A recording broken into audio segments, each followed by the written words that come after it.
আসসালামু আলাইকুম প্রিয় দেশবাসী। আমাদের দেশে আসছে 12ই ফেব্রুয়ারি একাদশ জাতীয় সংসদ নির্বাচন। অনেকেই নতুন ভোটার, অনেকের মনেই প্রশ্ন থাকে ভোট কিভাবে দিতে হয়, ভোট কেন্দ্রে গেলে কি কি করতে হয়।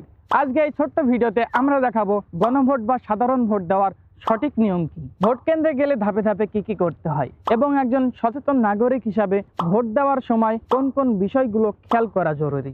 এই ভিডিওটা সম্পূর্ণ শিক্ষামূলক ও সচেতনের জন্য, যেন সবাই সঠিকভাবে নিজের ভোটাধিকার প্রয়োগ করতে পারে। সো আমার হাতে দেখতে পাচ্ছেন দুইটা ব্যালট পেপার, একটা হচ্ছে একাদশ জাতীয় সংসদ নির্বাচনের জন্য যে ব্যালট পেপার এটা, আর আমার বাম হাতে যেটা গোলাপি রঙের এটা হচ্ছে গণভোটের জন্য। এখন সরকার আমাদেরকে বলে দিয়েছে গণভোটের জন্য হাতে টিক দিতে, যে আমার এখানে স্পষ্ট করে দেখতে পাচ্ছেন যে গণভোটের জন্য একটা হা এবং একটা না, এটা কিন্তু গোলাপি রঙের এবং আপনাদের ভোটার কেন্দ্রে যেয়ে কিন্তু সেম গোলাপি রঙেরই দেওয়া হবে। আর এটা দেখতে পাচ্ছেন যে একাদশ জাতীয় সংসদ নির্বাচনের জন্য এটা যেরকম হুবহু সাদা আছে সেম এইরকমই হবে। আমাদের এটা মেহেরপুরের জন্য চারটা প্রতীক, একটা হচ্ছে ধানের শীষ, একটা হচ্ছে কাস্তা, একটা হচ্ছে লাঙল, একটা হচ্ছে দাড়িপাল্লা। এই চারটা হচ্ছে আমাদের মেহেরপুর এক আসনের জন্য। মেহেরপুর 2 আসনে আবার 3টা আছে, এক একটা আসনে এক একটা জেলাতে কোনো জায়গায় 2টা, কোনো জায়গায় 3টা বা কোনো জায়গায় 5টা এরকম করে আছে। যেখানে যতজন এমপি প্রার্থী আছে তাদের সবারই একটা করে প্রতীক আছে। আমাদের মেহেরপুরে যেহেতু 4টা, এর জন্য 4টা প্রতীক আছে। এখন আপনাদের বিষয় হতে পারে তাহলে আমরা ভোট কিভাবে দিব।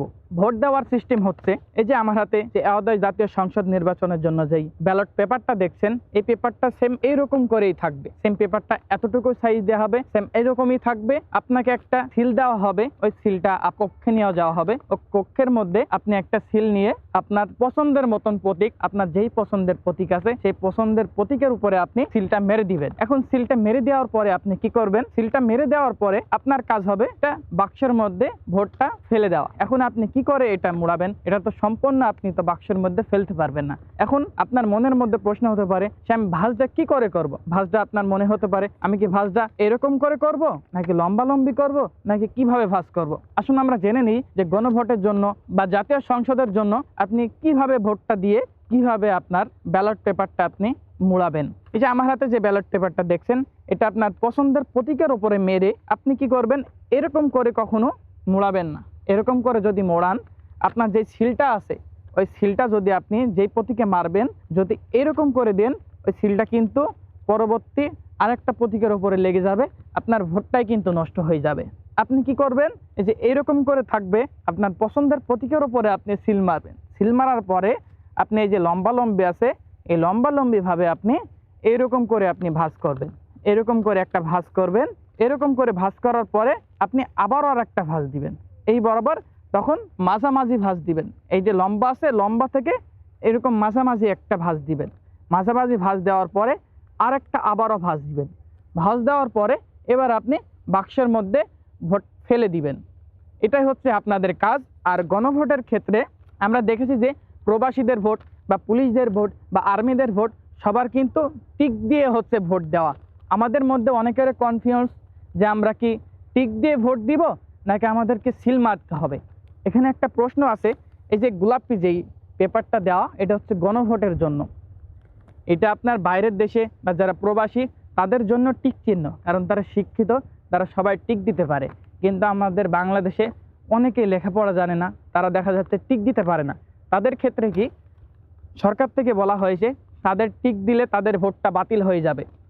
আপনাকে কি করতে হবে, আপনি যেই সিল দিয়ে যেই ভোটটা দিবেন জাতীয় সংসদের জন্য, সেম সিলটাই আপনি হা ভোটের উপরে সরাসরি সিল মেরে দিবেন। হা ভোটের উপর সিল মেরে দিয়ে আপনি এটা ভাঁজ করে এটা আবারও আপনি লম্বালম্বি ভাঁজ করে আপনি ফেলে দিবেন। এটা যদি আপনি আবার এরকম করে ভাঁজ করেন তাহলে কিন্তু নষ্ট হয়ে যেতে পারে। আপনি লম্বালম্বি ভাঁজ করবেন, লম্বালম্বি ভাঁজ করার পরে আপনি ফেলে দিবেন, আপনার ভোট দেওয়া শেষ। আশা করি আমার এই ভিডিওটা থেকে আপনি বুঝতে পেরেছেন যে আপনার মূল্যবান ভোটটি আপনি কিভাবে দিতে পারেন। এবার আসেন আপনি যে ভোট কেন্দ্রে যাবেন, ভোট কেন্দ্রে যাওয়ার পরে আপনি কিভাবে ভোট কেন্দ্রের ভেতরে ঢুকবেন, কিভাবে আপনার ভোটার স্লিপটা আপনি হাতে পেতে পারেন। আপনার হাতে বা আপনার ফ্যামিলির যে কোনো পার্সনের হাতে একটা কিন্তু এই অ্যান্ড্রয়েড ফোন আছে। এই অ্যান্ড্রয়েড ফোন দিয়ে কিন্তু আপনার ভোটার স্লিপটা আপনি খুব সহজেই বের করে দিতে পারবেন। এখন আসেন আপনারা ভোটার স্লিপটা কি করে বের করবেন, এটা আপনাদেরকে আমি এই ফোন দিয়ে আজকে দেখাবো। আর একটা কি, আপনারা যখন ভোট কেন্দ্রে যাবেন, ভোট কেন্দ্রে যাওয়ার সময় অবশ্যই ভোটার স্লিপ তো নেবেন। ভোটার স্লিপ নেওয়ার সাথে সাথে আপনার যে এনআইডি কার্ড আছে এনআইডি কার্ডটাও সাথে করে নিয়ে যাবেন কিন্তু। তো আসুন আপনাদেরকে দেখাই আমরা যে আসলেই ফোন দিয়ে কিভাবে আপনি আপনার ভোটার স্লিপটা বের করতে পারেন। তো আসেন আমরা দেখাই আপনাদেরকে।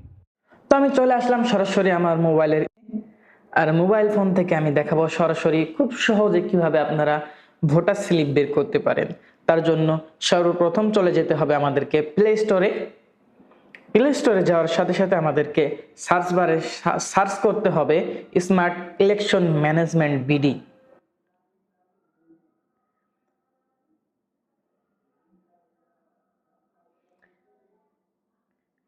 স্মার্ট লেখার সাথে সাথে কিন্তু আপনার লেখা উপরে চলে আসবে স্মার্ট ইলেকশন ম্যানেজমেন্ট বিডি। আমরা সরাসরি ক্লিক করি। ক্লিক করার সাথে সাথে সর্ব উপরে যে অ্যাপটা থাকবে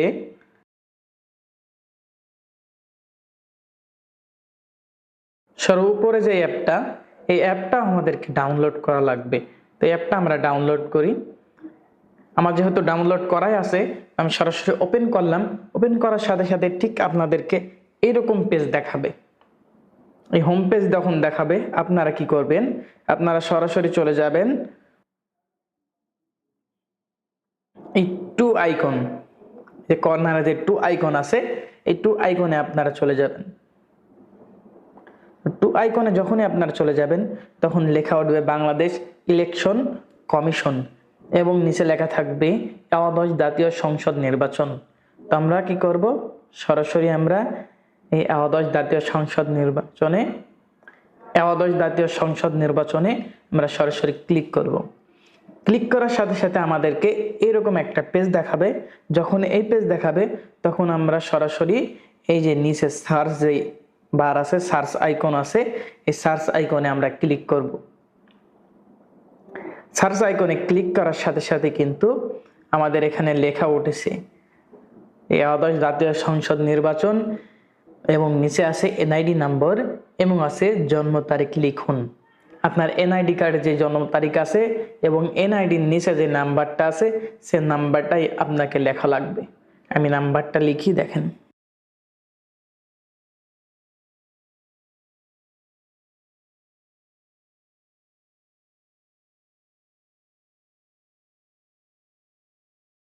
আমার নাম্বার লেখা শেষ।